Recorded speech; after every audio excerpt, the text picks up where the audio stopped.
Привет, с вами Гео. Сегодня мы снова будем ловить маньяка. И, разумеется, поймаем. Эта история началась в далеких 70-х, но завершилась буквально несколько лет назад, в 2018. Нифига себе, скажу я вам, расстояние между преступлением и наказанием. Но даже это не все. Вы же знаете, что у всех маньяков, которых долго не могут поймать, всегда появляется какой-то псевдоним. BTK, Зодиак, Джек Потрошитель. Так вот, у нашего сегодняшнего персонажа даже такой псевдоним появился только в 2000-х. Его назвали «Убийца Золотого Штата».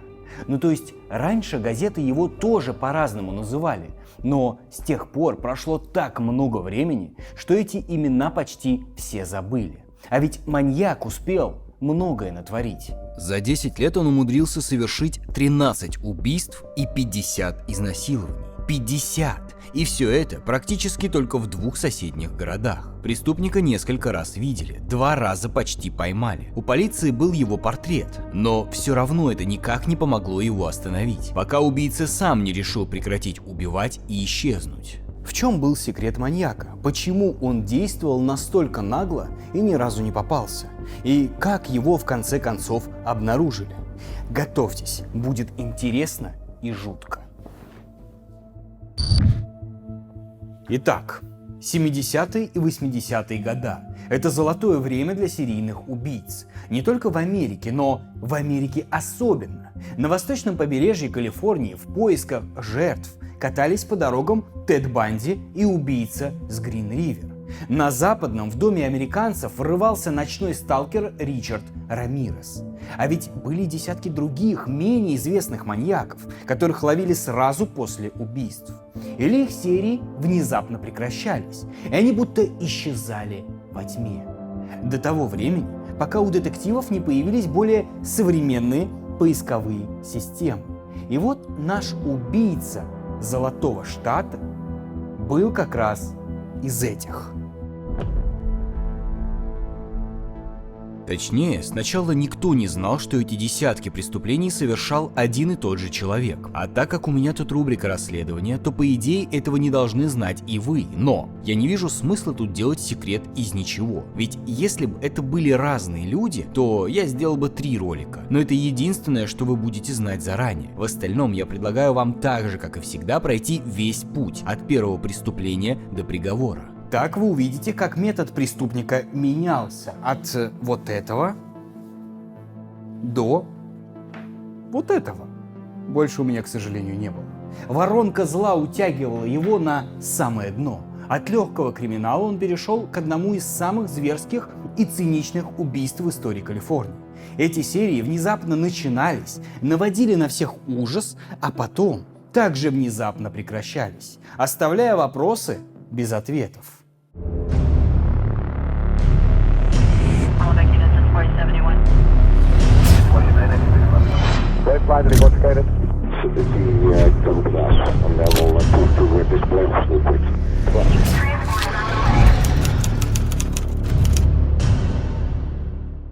Откуда у этого получилось лезть? Как это происходит? Как вы уже поняли, я очень люблю расследования. И недавно мне очень захотелось расследовать, как вот у этого появилось вот это. Учитывая, что он постоянно одалживает у меня вот это. Оказалось, что вот это у него благодаря вот этому. Ну, вот именно этот, конечно, не буквально дал ему вот это. Этот освоил вот это. Книги — это типа знания, навыки. Я просто не знал, как по-другому показать. Освоил, значит, он вот это, как вот у этого, подождал вот это, вот это, вот это. И так пару раз, и купил себе вот это. Оказывается, все дело было в этом. Это оказалось проще, чем кажется. Тинькофф Инвестиции. Приложение удобно в использовании, справится даже новичок. Пополнить счет можно с карты любого банка. Мгновенный ввод и вывод денег со счета на карту и без комиссии, даже в валюте. Также в Тинькофф Инвестиции есть социальная сеть для инвесторов и трейдеров – Пульс. Здесь вы сможете познакомиться со стратегиями опытных инвесторов, которые могут помочь увеличить ваш доход. А еще в Тинькофф Инвестициях вы можете открыть ИИС и получить ежегодный налоговый вычет до 52 тысяч рублей. Марафон щедрости какой-то. Почему это актуально сейчас? До 31 мая, введя промокод, получите бесплатно акцию стоимостью до 20 тысяч рублей при заполнении формы для открытия брокерского счета или отправив промокод в чат поддержки, если у вас уже есть брокерский счет, но вы им еще не пользовались.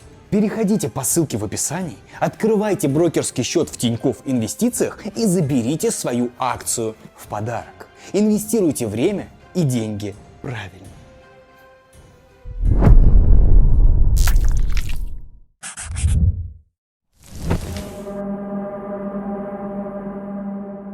Итак, первым делом мы отправляемся в 1974 год, в небольшой калифорнийский город Веселье. Там в течение 2 лет жители страдали от очень странных краж.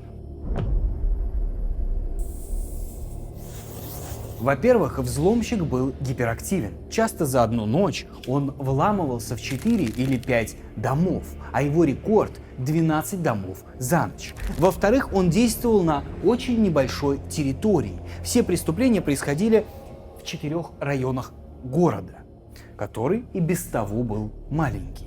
Но удивляло не это. В конце концов, так мог поступать и самый обычный преступник, наркоман какой-нибудь. Удивительное было то, что делал взломщик в чужих домах. Он предпочитал забирать личные вещи, фотографии женщин и их обручальные кольца. При этом часто не брал более дорогие драгоценности. Деньги он тоже не брал, а рассыпал их по кровати. Зато уносил с собой мелочь из копилок. А однажды украл стопку скидочных купонов в местный магазин.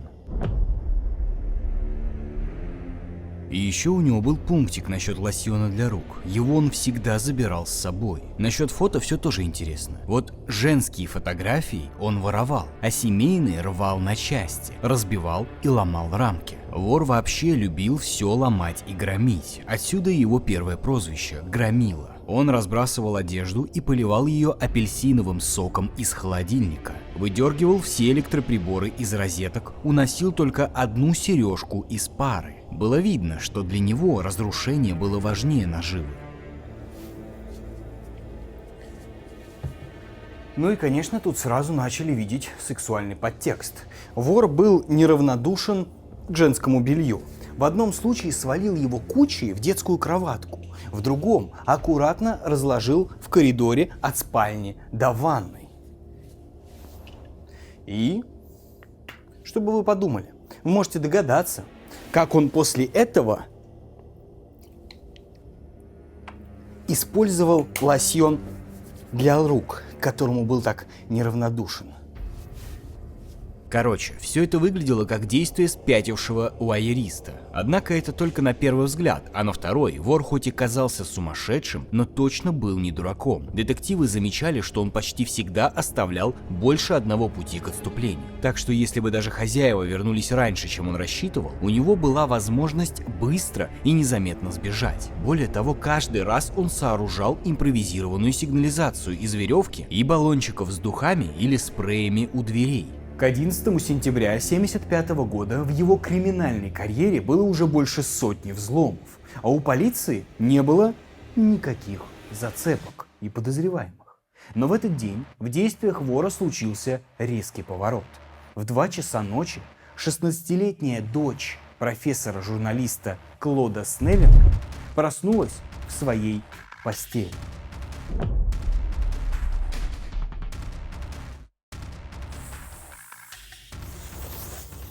Фотографии самой дочери нет. Но это и не важно, так как жертвой стала не она. В общем, проснулась она от того, что на нее сел мужчина, зажал рот ладонью в перчатке и хрипло прошептал: «Ты идешь со мной. Не вздумай кричать, зарежу». Девушка, естественно, офигела, что в ее комнату пробрался какой-то чувак и стала яростно отбиваться. Но тот достал револьвер и предупредил: «Героиня, Застрелю. Только после этого она подчинилась. Преступник заставил ее встать и вывел из дома через заднюю дверь. В этот момент на шум выбежал встревоженный шумом отец. Эй, ты что делаешь? Куда ты ведешь мою дочь? И в тот же момент раздались 2 выстрела. Первая пуля попала Снейлингу в грудь и заставила его развернуться. Еще один выстрел угодил в левый бок, прошла через руку, сердце и оба легких. Снейлинг валился в дом и через несколько минут умер. Прежде чем убежать, преступник подошел к лежащему профессору и трижды ударил его ногой в лицо. В этой истории был только один плюс. Девушке удалось вырваться и спрятаться. Приехавшей полиции она сообщила, что нападавший белый мужчина со злобными глазами. Баллистическая экспертиза установила, что выстрелы были произведены из пистолета 38-го калибра, украденного в одном из домов, куда взломщик проник 10 днями ранее. Следователи также выяснили, что преступник, возможно, следил за девушкой задолго до нападения. За полгода до этого мистер Снейлинг застал около дома неизвестного мужчину, который подглядывал в окно его дочери. Снейлинг погнался за ним, но тот проворно убежал в темноту. Местной полиции стало понятно, что их серийный грабитель вышел на новый уровень. Теперь он стал похищать и убивать людей. Ночные наряды были усилены. Часть полицейских вела постоянное наблюдение в наиболее опасных районах. И это почти сработало. 10 декабря, через 3 месяца после убийства, детектив Билл МакГоуэн, как обычно, патрулировал город, как вдруг заметил фигуру мужчины, одетого во все черное и вязаную шапочку. Подозрительный мужчина подкрался к одному из домов и наблюдал в окно за его жителями. Билл решил его проверить, но как только он его окликнул, тот бросился прочь, причем довольно проворно. Легко перепрыгнул через забор и кинулся в темноту. Но и детектив был в самом расцвете сил. Он почти догнал преступника, а потом сделал предупредительный выстрел. Мужчина в черном замер. Он обернулся, снял шапку и внезапно запричитал тонким, высоким, похожим на женский голосом. Господи, только не стреляйте в меня! Я же поднял руки! Видите? Он действительно поднял руку, но только одну, а когда полицейский начал к нему приближаться, освещая путь фонариком, то он вдруг выхватил оружие левой рукой и выстрелил в детектива. МакГоуэна отбросило назад, все вокруг потемнело. Страшно? Ладно, можете выдохнуть. Билл не погиб, пуля попала в фонарик, но сам преступник все равно сбежал. Потом детектив не мог толком описать его лицо, поэтому следователи прибегли к нестандартному способу – гипнозу. Вот в таком состоянии он проговорил примерно следующее. Детское лицо, округлое, младенчески мягкое, не знавшее бритвы, очень светлая кожа. Мягкое, округлое, детское лицо. Школьник. В середине декабря 1976 года фоторобот, составленный со слов Билла, был опубликован в местной прессе. Вот он. Но это было последнее появление весилийского взломщика на горизонте. Сразу после этого он исчез навсегда.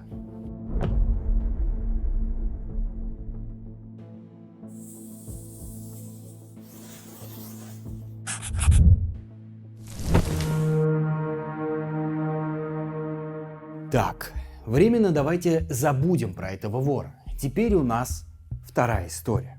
В общем, жители Весалии решили, что можно спать спокойно. Зато спать спокойно перестали жители Сакраменто, столицы Калифорнии. Там появился другой, куда более опасный маньяк. Насильник с Востока. Первое нападение насильник совершил 18 июня 1976 года.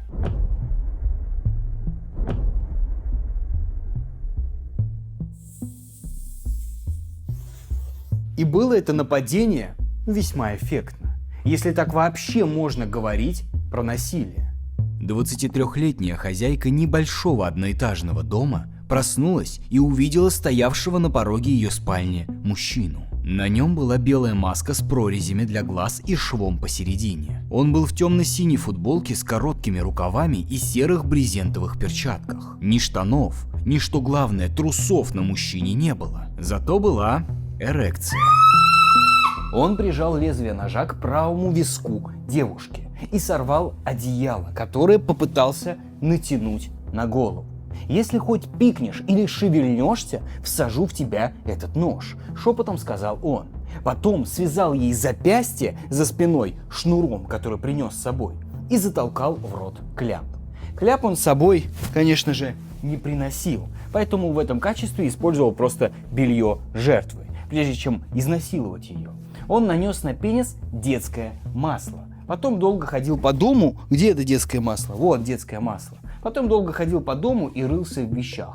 Женщина слышала, как щелкали замки, когда он выдвигал ящики в гостиной. Девушка смогла освободиться не раньше, чем через час после его ухода. Полиция, как только услышала историю про насильника без трусов, сделала вывод, что это либо подросток, либо полусумасшедший. Он действует импульсивно и непродуманно. И это правда почти всегда так, но не сейчас. За следующие полгода насильник нападал еще 9 раз и не попался. Больше он без трусов не появлялся, а следователи начали думать, что его действия, которые казались импульсивными, на самом деле были хорошо продуманы.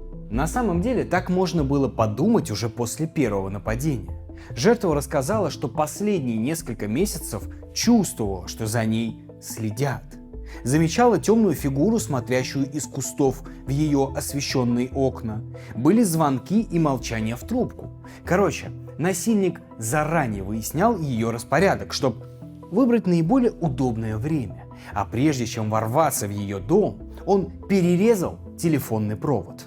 После нескольких изнасилований был составлен словесный портрет. Белый мужчина, 20 или 20 с небольшим лет, рост около 1,75 м, среднеатлетического сложения. Всегда в маске. Говорит неестественным злым шепотом сквозь зубы. При выражении недовольства голос становится выше. Маленький пенис. Может открыть какой-нибудь ящик и молча простоять несколько минут, разглядывая его содержимое. Немногочисленные свидетели, которые видели, как он уходил с места преступления, отмечали, что двигался он очень неспешно. Во время преступления всегда демонстрирует одно и то же психосексуальное поведение. Своим жертвам связывает руки за спиной, заставляет стимулировать его член связанными руками, никогда не предпринимает попыток ласкать жертв, получает удовольствие от вопросов сексуального характера. Вообще говорит довольно много. Некоторые женщины рассказывали, что во время изнасилования он раз 50 приказывал им заткнуться, хотя они и так в целом молчали. Иногда покрикивал на своих жертв, как режиссер на актрис, типа «больше эмоций! Ну!» или «пущу в ход нож». Присутствие детей его не смущало, правда насилие к ним он никогда не применял. Он связывал и отправлял в другую комнату. А если дети были совсем маленькие, то оставлял в той же комнате, где насиловал их мать. И еще прослеживается одна четкая тенденция. У преступника все больше росла тяга к насилию. Уже первую жертву он слегка порезал ножом, причем она сама считала, что это вышло у него случайно. Но вот другие жертвы описывали, что он щелкал перед ними ножницами, обещая отрезать пальцы, втыкал нож в матрас рядом с ними, ну и, конечно, любил применять психическое давление. Почти всегда после изнасилования и нескольких минут громких блужданий по дому он вдруг замирал. Жертва в этот момент, как правило, лежала на животе со связанными руками. После нескольких минут тишины ей начинало казаться, что он ушел. Она начинала двигаться и пытаться освободиться. И тут у ее шеи оказался нож и раздался хриплый шепот, говорящий что-нибудь страшное. Например: Ты ведь не узнаешь меня, верно? Слишком давно это было, верно? А я тебя знаю. Вообще насильник часто говорил что-то такое, что могло казаться зацепкой для полиции. Типа «да я тебя еще с выпускного хотел трахнуть». Полиция сначала обрадовалась и кинулась искать преступника среди ее однокурсников, но потом увидела фотографию на стене комнаты, где происходило изнасилование. И что бы вы думали, там было изображено? Да, выпускной класс. Преступник просто заметил фото и решил на этом сыграть.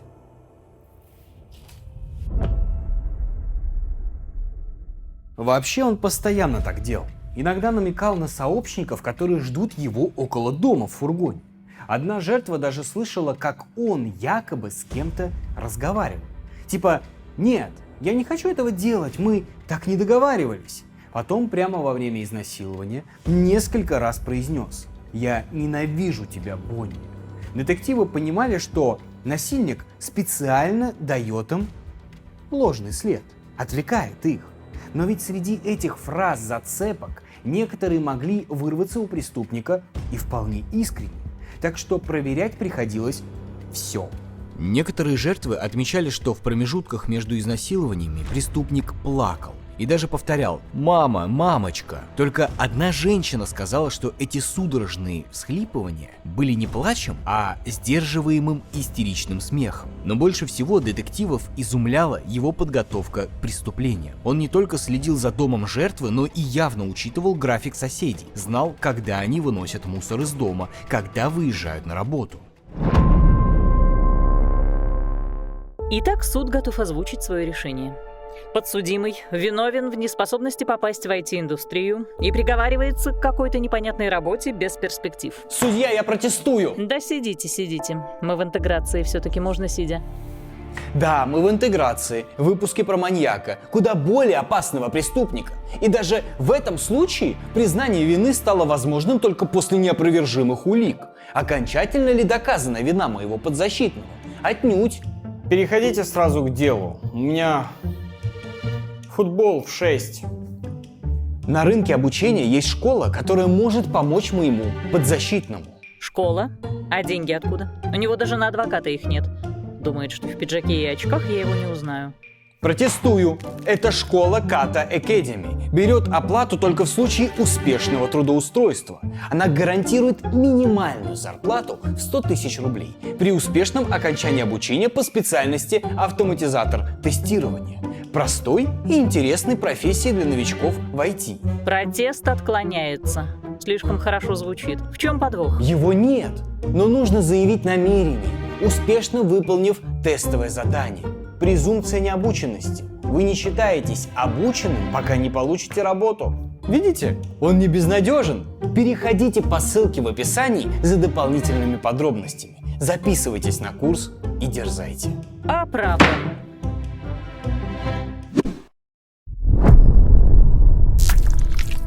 Позднее он стал еще аккуратнее и наглее одновременно. Насильник заранее проникал в жилище, открывал замки и отключал электроприборы, и даже прятал там веревки для связывания. А потом, внезапно, во время нападения, доставал их из-под подушки изумленной жертвы. И, более того, он заранее знал своих жертв по именам, и даже где и кем работают их мужья. Конечно, настолько наглые нападения не могли остаться незамеченными для прессы. И газеты радостно раструбили, что в городе появился маньяк, который, конечно, пока никого не убивает, но все равно сильно портит жизнь порядочным американцам. Куда вообще смотрит полиция? А полиция после 9-го нападения попросила местную прессу не публиковать больше сообщения о маньяке. Город и так уже стоял на пороге паники. Угроза, что насильник придет домой, где человек привык чувствовать себя в безопасности, сводила людей с ума. Газеты послушались и замолчали. Но, оставшись без объективной информации, люди сами стали придумывать слухи. Например, что насильник у своих жертв отрезает грудь. Помешала ли остановка публикации новым нападением? Конечно, нет. Преступник, словно недовольный тем, что его игнорируют, перенес свою деятельность в более престижный район города. А 18 октября 1976 года он за сутки совершил сразу 2 изнасилования. Это был еще один вызов обществу. Таинственный преступник покусился на элиту штата, самых богатых и уважаемых людей города. Тут к полиции возникли уже не вопросики, а вопросища. Полиция провела народный сход, на котором постаралась успокоить людей. Публикации в газетах вновь возобновились и с удвоенной силой. В одной статье был вот такой вот заголовок: «Насильник с Востока, тихий район в когтях страха». Так у маньяка появилось имя. Насильник с Востока. 10 ноября было совершено новое нападение. На этот раз преступник действовал необычно. На его голове была не маска, а кожаный капюшон. Он проник в дом и подкрался к 16-летней девушке, которая смотрела телевизор. Он направил на нее нож и предупредил: «Только шевельнись, и ты замолчишь навсегда, а я исчезну во тьме». На этот раз маньяк не стал насиловать жертву дома, а приказал ей выйти на улицу. Потом провел ее по ночному городу, примерно километр, и отпустил. Не изнасиловал. Во всяком случае, так об этом рассказала сама девушка. Хотя полиция и нашла в кустах сваленные кучей разрезанные шнурки, разодранные в клочья джинсы и зеленые трусы. Жертва сказала, что преступник ее перепутал с соседкой, студенткой местного колледжа. Они были похожи. Разве ты не учишься в колледже American River? Нет. Маньяк плотнее приставил нож к шее и повторил: «Ты действительно не учишься в колледже American River?» Девушка отрицательно помотала головой, и тогда он ее отпустил. Но выдыхать было рано. Следующее нападение случилось всего через неделю. Еще 2 жертвы появились в январе. В номере газеты Sacramento Bee от 24 января появилась статья под заголовком «Насильник наносит новый удар в 14-й раз за 15 месяцев». В ней процитировали неназванного детектива из управления шерифа. Все было точно так же, как во всех остальных случаях. Следующее нападение случилось 2 февраля 1977 года. Вообще, я тут по идее должен клеить имена и фотографии жертв на доску. Но там этих жертв было настолько много, что никакой доски, не хватит. Давайте я вам просто список покажу. Вот.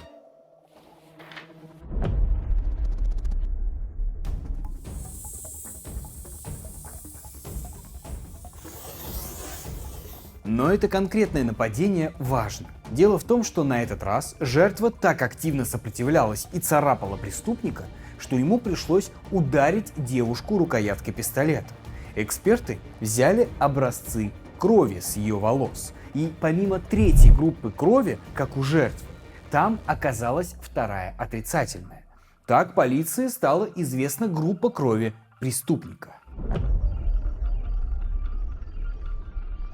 Надо сказать, что он вообще оставлял очень много следов. Если точнее, то именно ДНК. В полицейской экспертизе этот фактор тогда никак не учитывался, поэтому своим ДНК преступники разбрасывались направо и налево. Насильник с Востока ел из холодильника жертвы, пил пиво или молоко, ел и рассыпал чипсы. Иногда он уносил с собой бутылки и бросал их по пути из окна автомобиля, или мотоцикла, или велосипеда. И это тоже важно. Преступник никогда не приходил на дело пешком. Он всегда пользовался самыми разными видами транспорта, который угонял за день до преступления. Бутылки эти полиция находила и хранила как вещдок. Позже именно они сыграют главную роль в поимке маньяка, но будет это еще не скоро. После очередного нападения 8 марта в местной газете, как обычно, появилась новая заметка. Но в этот раз в ней были такие слова. Жертва была одна дома, без мужа и без маленького ребенка, которые проводили ночь понедельника в другом месте. Насильник с Востока никогда не совершал нападения, если в доме находился мужчина, хотя иногда действовал в присутствии детей. В общем, это выглядело как обвинение в трусости, и если раньше было непонятно, следит ли маньяк за публикациями о себе в прессе, то после вот этой статьи все вопросы отпали. Отныне он кардинально изменил почерк и начал нападать только на гетеросексуальные пары. А еще он впервые сделал публичное заявление. 18 марта в управлении шерифа поступили 3 телефонных звонка, практически одинаковых по содержанию. Мужской голос прошептал в трубку: «Я насильник с Востока. Я выследил свою следующую жертву, и вам меня не поймать». Потом это будет повторяться еще много раз. Маньяк будет звонить в основном в 911 и то хвастаться новыми успехами, то жаловаться, что не может остановиться. Первое нападение на семейную пару он совершил 2 апреля. Мужчину и женщину разбудил в своей постели слепящий свет ручного фонарика. Насильник хрипло прошептал, что вооружен пистолетом, и даже уточнил: У меня пистолет 45-го калибра и 14 патронов. Потом бросил женщине кусок бечевки и приказал связать мужа. Затем насильник подошел к обездвиженному мужчине, поставил ему на спину чашку с блюдцем и сказал: Если услышу, как чашка зазвенит, перестреляю всех, кто есть в доме. Женщину он увел в другую комнату и зачем-то сообщил ей следующее. Я служил в армии, и там целую толпу перетрахал. Это правда или еще один ложный след для полиции? После первого нападения на пару все это стало новым фирменным почерком насильника с Востока. В смысле, он всегда действовал одинаково. Будил семейные пары светом фонарика, приказывал женщине связать мужа, затем сам связывал ее, а мужу ставил на спину посуду, предупреждая, что если услышит звон, то сразу убьет его и жену. Ни один мужчина не пытался освободиться. Почти все браки после этого развалились, а те, которым удавалось сохранить семью, переставали жить друг с другом как мужчина с женщиной. Той ночью насильник навсегда уничтожал их сексуальную жизнь. Причем женщины признавались, что со временем смогли пережить эту травму, перешагнуть через нее и жить дальше. А вот их мужчины нет. Уже в апреле 1977 года ресурсы полиции были на грани истощения. Годовой бюджет на оплату сверхурочных был потрачен на бесконечные ночные патрули и дежурства. Деньги на новые уличные камеры пришлось занимать в Государственном департаменте лесного хозяйства. Использовались самые передовые технологии того времени, даже армейские приборы ночного видения и детекторы движения, применявшиеся во Вьетнаме. Однако результат был нулевой. А потом наступил май, и насильник совершил сразу 3 нападения за полмесяца. И снова все то же самое, и никаких новых зацепок. 16 мая в восточных районах города, где были совершены все нападения, установили специальные прожекторы, которые заливали ночные улицы ярким светом. С января по май в Сакраменто было продано 3000 пистолетов и ружей. Семейные пары привыкли спать по очереди. Пока жена спала, муж караулил с ружьем на коленях, а те, у кого огнестрела не было, привыкали спать с молотком под подушкой. Но не помогло. 17 мая насильник совершил новое нападение, 4-е за месяц. Но на этот раз он явно нервничал. Женщине, прежде чем изнасиловать, он почти прокричал в лицо: Это скоты! Это свиньи! Ты слышишь меня? Раньше я никогда не убивал, но теперь буду. Так что передай этим скотам, этим свиньям, что я иду к себе домой. У меня полно телевизоров. Я буду слушать радио и смотреть ТВ. И если я услышу об этом, то сегодня же ночью я пойду и убью двоих.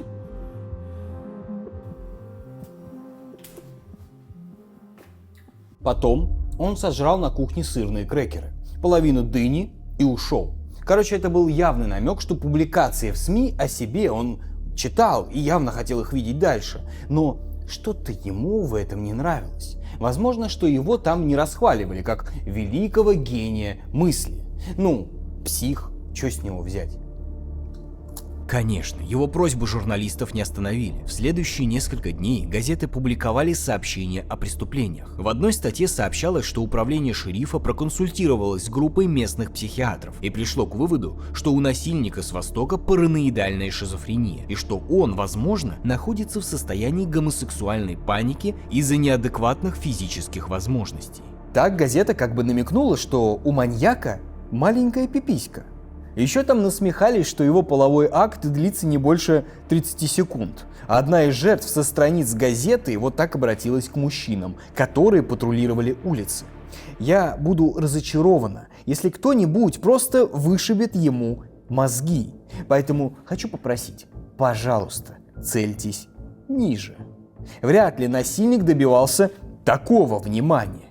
Теперь оставалось узнать, не начнет ли он после этого убивать. Ну и понятное дело, несмотря на насмешки над маньяком, паника в городе не спадала. Вот цитата одного из читателей другой газеты «Сакраменто». Раньше на ночь мы открывали окна, чтобы дышать свежим воздухом. Теперь нет. Раньше по вечерам мы водили собаку на прогулку. Теперь нет. Мои сыновья раньше чувствовали себя в безопасности в собственном доме. Теперь нет. Раньше мы спали, не просыпаясь от каждого звука. Теперь нет. 300 мужчин каждую ночь патрулировали улицы с оружием. Раньше в Сакраменто продавали 10 дворовых прожекторов в месяц, а в мае 1977 года их продали 600. Местный дантист объявил награду в $25 тысяч за голову насильника и тоже начал формировать патрули. Полиция пыталась все это остановить, но ее уже никто не слушал. Детективы показали свою беспомощность. Несмотря на все эти патрули и прожекторы, 27 мая насильник напал в 5-й раз за месяц. Изнасилованной женщине он сказал: Я хочу, чтобы ты кое-что передала этим гребаным свиньям. В прошлый раз они все перепутали. Я сказал, что убью 2. Тебя я не убью. Если об этом скажут по телевизору или напишут в газетах, я убью 2. Ты слышала? Ты слушаешь? Слышала, что я сказал? У меня дома есть телевизоры. Я буду смотреть их. Если об этом скажут в новостях, я убью 2 человек. Моя мамочка боится, когда про такое говорят в новостях. В общем, понятно, что маньяк явно не хотел переходить от слов к делу. По сути, он пригрозил тем же самым, чем и до этого, но угрозу свою не выполнил. Вместо этого он решил ее повторить с тем же результатом. Публикации продолжились, а маньяк пропал на целых 3 месяца. Жители успели обрадоваться и выдохнуть, но в сентябре преступления продолжились. Сначала нападению подверглась жительница соседнего маленького города Стоктон, а потом маньяк вернулся в Сакраменто и совершил 3 изнасилования за месяц. Затем немного сбавил обороты и насиловал всего лишь 1 раз в месяц. В общем, 1977 год стал кошмаром в истории столицы Калифорнии. Но можно сказать, что ей в каком-то смысле повезло, потому что новое перерождение маньяка в жестокого убийцу произойдет не здесь, а в другом городе. Хотя подождите, тут есть еще одна деталь. В следующем 1978 году недалеко от Сакраменто были найдены 2 трупа – мужской и женский. Это была молодая пара, которая, судя по всему, убийца застал на пробежке. Судя по следам, можно было сказать, что они от кого-то убегали, но этот кто-то догнал их и застрелил. Казалось бы, при чем тут насильник с Востока? Тут же явно почти ничего общего. Тем не менее, в полиции штата были следователи, которые думали, что это его рук дело, потому что на месте преступления были найдены шнурки, которыми насильник обычно связывает своих жертв. Впрочем, эти следователи были в меньшинстве.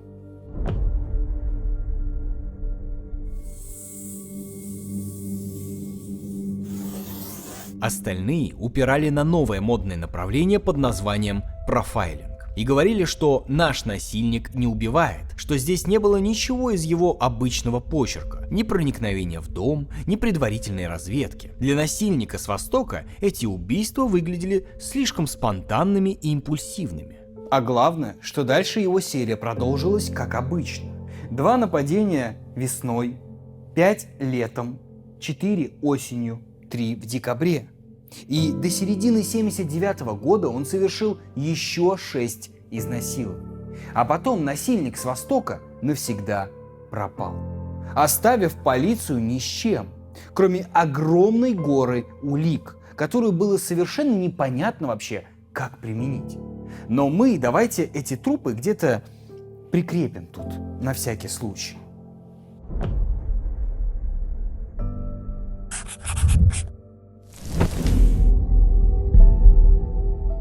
Ну что ж, а теперь давайте перенесемся в Санта-Барбару.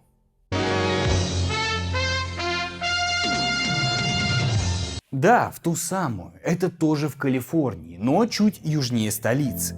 1 октября 1979 года пару разбудил слепящий свет фонарика и шепот сквозь зубы. Женщине приказали связать ее партнера. Потом неизвестный связал ее саму. Он шарил повсюду, выдвигал и задвигал ящики, ругался, угрожал, требовал денег, но не слишком настойчиво. Увел женщину в гостиную, заставил лечь ничком на пол, накинул теннисные шорты ей на голову. Она услышала, как он бормочет себе под нос: «Я убью их, я их убью, я убью их». Благодаря приливу адреналина женщина сумела избавиться от веревок и с криком выбежала из дома. А ее связанному парню удалось на связанных ногах допрыгать до заднего двора. Преступник бросился его искать, но тот заметил свет фонарика, упал на землю и откатился за апельсиновое дерево. Насильник бегло посветил фонариком по саду и решил сматываться. А в это время из соседнего дома на крики выбежал сосед, который по совместительству был агентом ФБР. Он успел увидеть, как неизвестный уезжает на серебристом велосипеде. Агент бросился к своей машине. Велосипедист попался в свет его фар на расстоянии нескольких кварталов. Заметив, что его догоняют, преступник бросил велосипед и перелез через забор между двумя домами и скрылся. Пострадавшие смогли дать описание преступника. Белый мужчина, темные волосы до воротника рубашки, на вид лет 25. Что в этом описании было важно? То, что оно станет последним.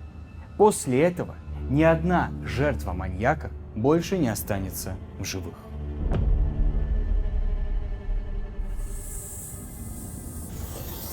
Короче, как вы уже поняли, приметы и почерк насильника из Санта-Барбары подозрительно походили на приметы насильника из Сакрамента. Но эти дела не были объединены в одном. Почему? А потому что американская полиция в разных штатах — это отдельные структуры, которые не очень любят делиться друг с другом информацией. А еще больше они не любят брать на себя чужую работу. В Сакраменто произошло около 50 изнасилований. Разумеется, никто в полиции Санта-Барбары не хотел, чтобы они стали еще и их проблемой. Правда, вскоре у них своих проблем стало по горло.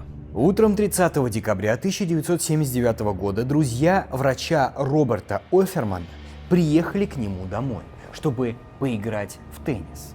С ним и его новой подругой Деброй Мэннинг. К своему удивлению, они обнаружили, что дверь открыта, а внутри, в спальне, они нашли своих друзей мертвыми.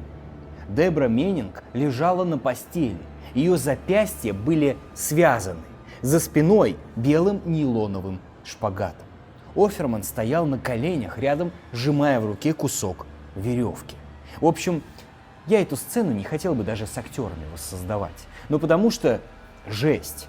Полиция установила, что преступник проник в дом посреди ночи с помощью отвертки, когда пара спала. Скорее всего, он бросил шпагат Мэннинг и потребовал, чтобы она связала Офермана, что она и сделала. Но не крепко. Детективы предположили, что в какой-то момент, возможно, когда неизвестный закончил связывать запястья женщины, доктор освободился и попытался ударить преступника. Соседи сообщили, что примерно в 3 часа ночи они услышали выстрел, а потом, после паузы, еще один. Но вообще выстрелов было 4. Оферману трижды выстрелили в спину и грудь. А единственная рана Мэннинг обнаружилась в затылке. Странно, что соседи сразу не вызвали полицию после звука выстрела, а мертвые тела пролежали в доме еще 2 суток. Во дворе дома эксперты нашли завернутые в пакет кости индейки. Видимо, в какой-то момент убийца открыл холодильник и перекусил остатками рождественского ужина. Через 2,5 месяца ситуация повторилась. 13 марта 1980 года 12-летний сын известного адвоката Лаймана Смита приехал к дому отца, в котором тот жил со своей новой женой Шарлин. Мальчик собирался подстричь газон, но в спальне его ждала ужасная картина. 2 тела, покрытые белой простыней, с огромным красным пятном от крови. Там же на кровати лежало и орудие убийства. Не пистолет, не нож, а огромное полено, которое убийца принес с заднего двора. Полиция начала расследование. Причем не в сторону того, что тут действовал какой-то маньяк. Они изучили семью и карьеру Смита. Поняли, что там все сложно. У адвоката были романы на стороне. Свою жену он подозревал в том же. А в его работе было немало сомнительных сделок. И подозрительный деловой партнер Джо Олсип, который как раз заезжал к Смитам накануне убийства. Он оставил свои отпечатки на бокале в спальне. Ну и как главная улика нашелся священник, который рассказал детективам, что Олсип на исповеди признался ему в убийстве. Бинго! Дело было признано раскрытым и отправилось в суд. Однако там обвинение развалилось. Выяснилось, что главного свидетеля, священника, нельзя считать надежным.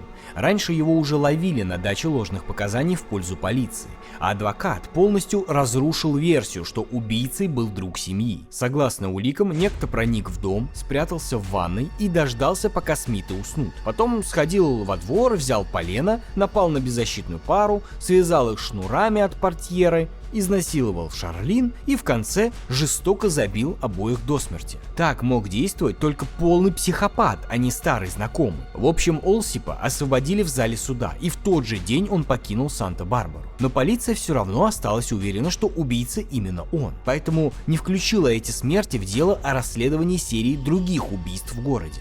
А убийств там реально стало много. В августе были найдены тела Кита и Патрис Харрингтон. Они тоже лежали в своей постели. Их руки были неестественно выгнуты, за спиной ладонями вверх, но веревки не было. А крови натекло столько, что казалось, будто тела упали с огромной высоты. В проломленном черепе Патрис эксперты нашли частички латуни. Быстро выяснилось, что орудием убийства стала металлическая насадка разбрызгивателя с газона, перед домом которую преступник унес с собой. У меня, правда, здесь пластиковая, и такой, конечно, не убьешь. С собой он унес еще веревки. Также он поступал и во всех последующих убийствах. Ну, то есть уносил веревки и то, чем убивал. И было непонятно, зачем. То ли он забирает трофеи, то ли пытается оставлять поменьше улик. В феврале следующего 81 года был найден труп Мануэлы Витун. Она лежала на постели лицом вниз, частично закутанная в спальный мешок. Вокруг ее запястий и щиколоток виднелись красные следы от веревок. Замок на раздвижной застекленной задней двери дома был взломан. Рядом с дверью валялась отвертка. Знакомый почерк. Убийца вытащил из дома телевизор и бросил его на заднем дворе. Из спальни пропала лампа с квадратной подставкой и металлическим абажуром. Зачем маньяку понадобилась лампа? А все просто. Она была достаточно тяжелой, чтобы до смерти забить ею несчастную женщину.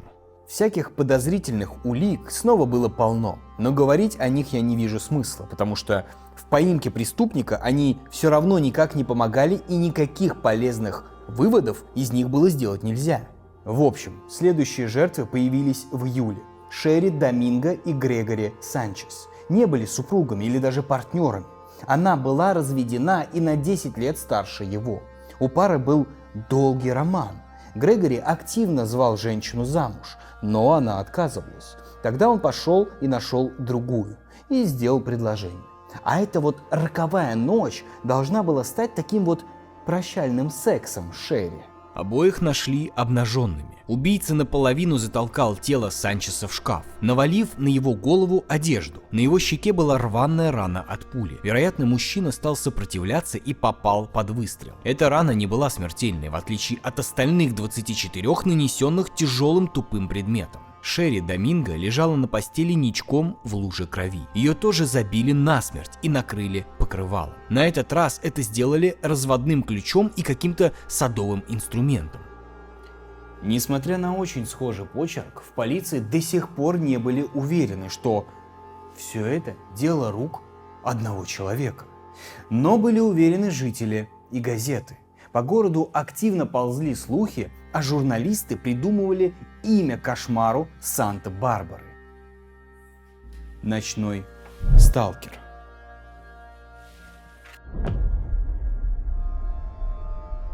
Но вообще-то сомнение полиции было не безосновательным. Вскоре жестокие убийства начались в другом крупном городе Калифорнии, Лос-Анджелесе. Но правда почерк очень отличался. Но хрен его знает, может этот больной ублюдок запутывает следы. В Л.А. какой-то маньяк убивал детей и старушек. Жертв резали, застреливали, забивали насмерть, иногда насиловали. Одна из выживших девочек смогла дать описание нападавшего. Вытянутое лицо, кудрявые волосы, глаза на выкате и гниющие зубы щелями между ними. Не очень похоже на ночного сталкера Санты-Барбары, да? Но, тем не менее, газеты что-то пронюхали. И раньше полиция стали кричать, что это дело рук одного человека. Но в 1985 году убийца из Лос-Анджелеса был схвачен. Им оказался Ричард Рамирес, наркоман и сатанист, рисующий пентаграммы кровью. Когда стали проверять, то обнаружилось, что он совершенно точно не мог быть тем самым ночным сталкером. Но это имя уже настолько плотно приклеилось к Рамирезу, что его пришлось оставить без изменений. А убийц из Санты-Барбары стали называть «настоящий ночной сталкер». Да-да, ничего лучше не придумали. Впрочем, причина у такой путаницы была. Настоящий ночной сталкер прекратил убивать почти на 5 лет. Следующее убийство произошло только в 1986 году. И жертвой стала молодая девушка Джанелл Круз.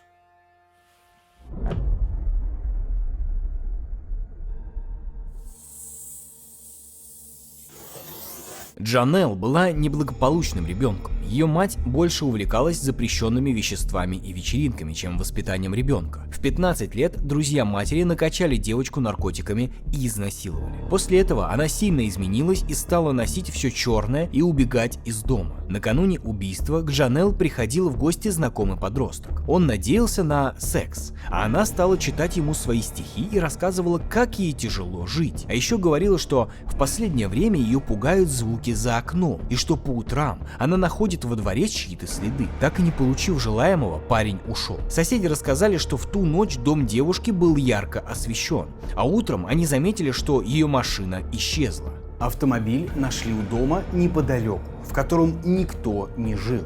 Он был всего в миле от дома, где 5 годами ранее была насмерть забита другая жертва маньяка. Тело нашли в кровати, лежащем на спине. Грудь и лицо Джанелл закрывало одеяло, на котором расплылось огромное темное пятно. Вместо лица была кровавая маска, 3 зуба выбиты. Это было последнее убийство настоящего ночного охотника. На нем серия прервалась.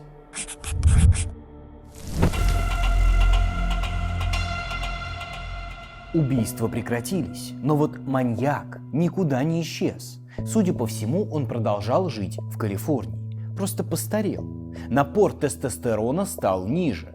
Стала хуже физическая форма, когда-то позволявшая на велосипеде убегать от автомобиля агента ФБР. Но он не был пойман, потому что вовремя вышел из своей страшной игры и наверняка считал себя чертовски умным парнем. Полиция считала, что маньяк еще где-то здесь, что он ездит мимо мест своих преступлений, узнает своих жертв на улице. Потому иногда он развлекался так. Звонил кому-нибудь и говорил: «Помнишь, как мы играли?» Потом смеялся и вешал трубку. И это периодически продолжалось больше 10 лет. Последний такой звонок он совершил в 2002 году. Позвонил на работу одной из своих жертв, которая в начале нулевых работала официанткой. Она, естественно, все рассказала полиции, и там предположили, что насильник пришел в этот ресторан как простой посетитель и узнал женщину.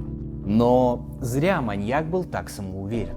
Ему стоило бы жить в постоянном страхе, а не глумиться над жертвами. Почти в одно время с ним, но на другом побережье США, начал свою серию Гэри Риджуэй «Убийца с Грин-Ривер».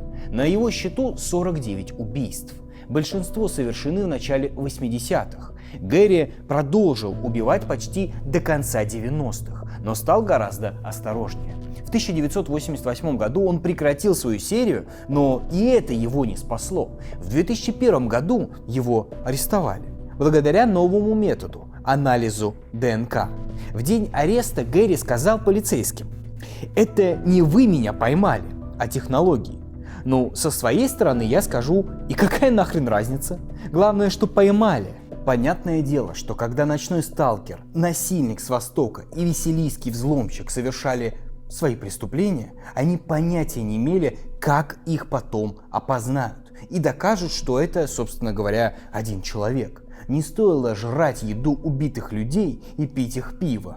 Но первой угрозой для него стал не тест ДНК, а интернет. Калифорния со своей Кремниевой долиной стала самым продвинутым местом на Земле. Интернет там тоже появился раньше всего. Уже в начале 90-х компьютеры жителей были связаны в местную сеть, и вскоре там появились форумы по поиску насильника и сталкера. Да, страх, в который он погружал города, теперь стали играть против него. Люди не забыли, люди все еще боялись и хотели наказать гаденыша, который сломал так много жизней.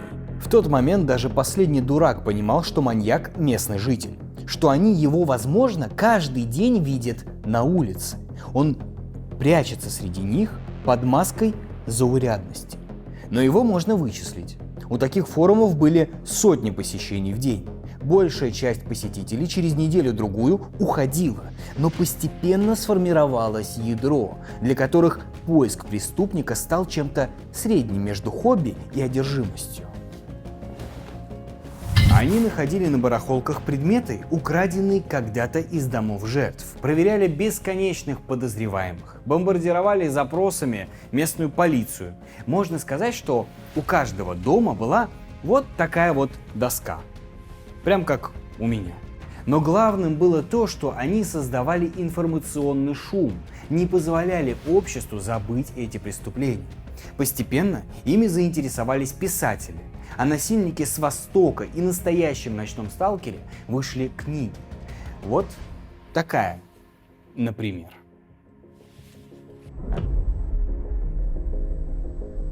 Во второй половине 90-х наконец-то подъехал и анализ ДНК. Впервые было доказано, что сталкер и насильник – одно лицо. Ну и попутно все подозрения были сняты с Джо Олсипа. Тот оказался действительно ни при чем. Но больше пока результатов не было. ДНК проверили по всем полицейским базам.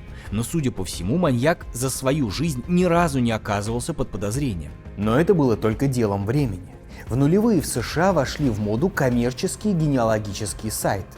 Но это когда клиент сдавал свой ДНК-образец, а система выдавала ему информацию, откуда родом его предки и кто из других клиентов ему какой-то там родственник.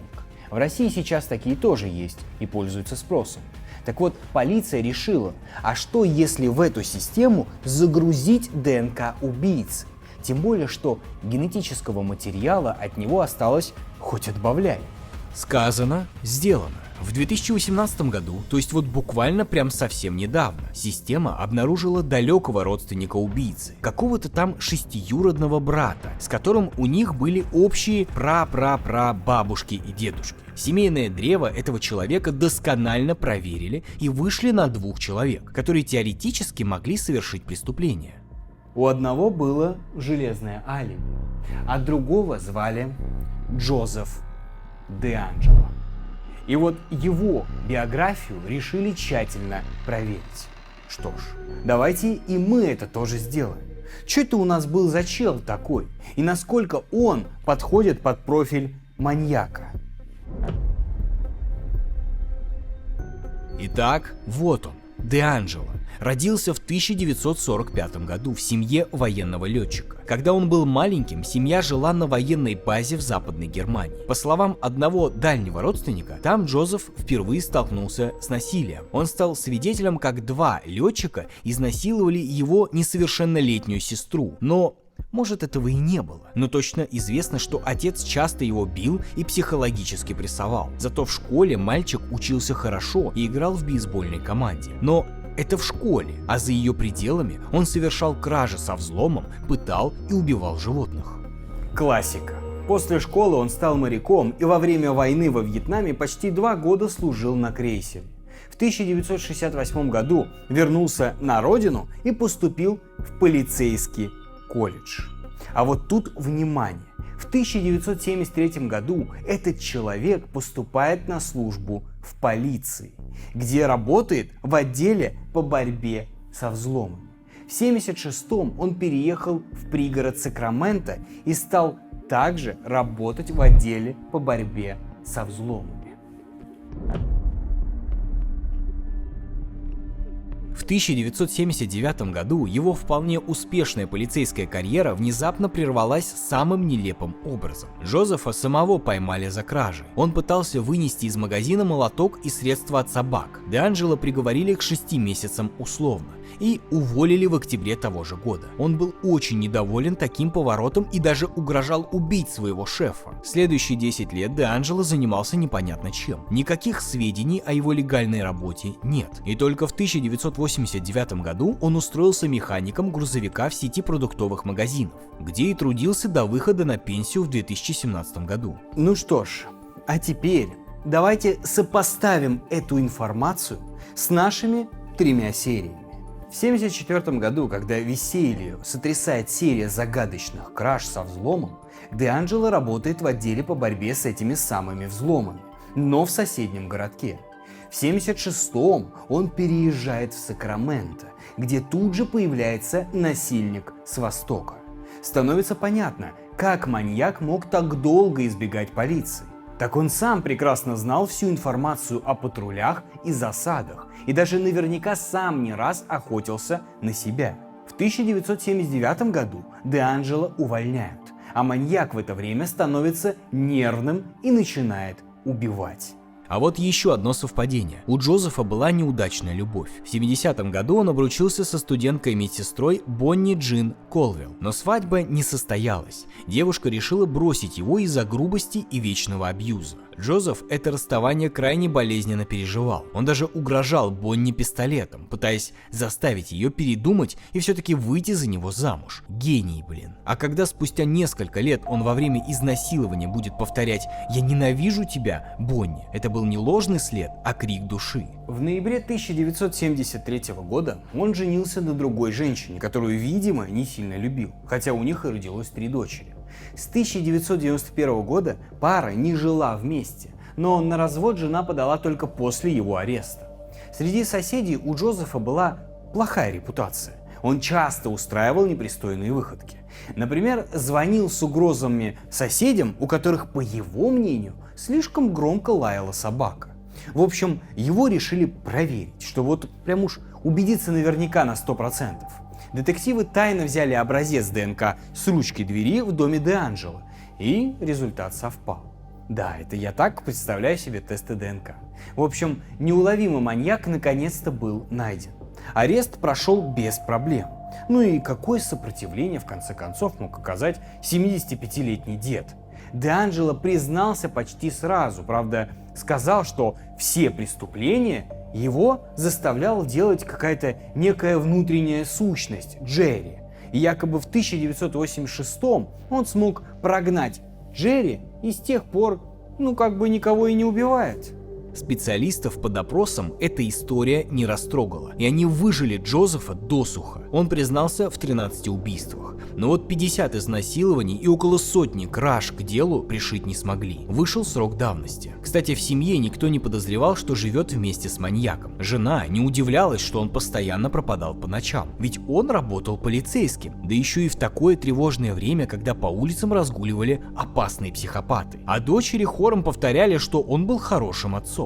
Ну а что в конце? По закону Де Анджело грозила смертная казнь. И пусть в его возрасте он, скорее всего, и так не дожил бы до приговора. Но рисковать маньяк не собирался.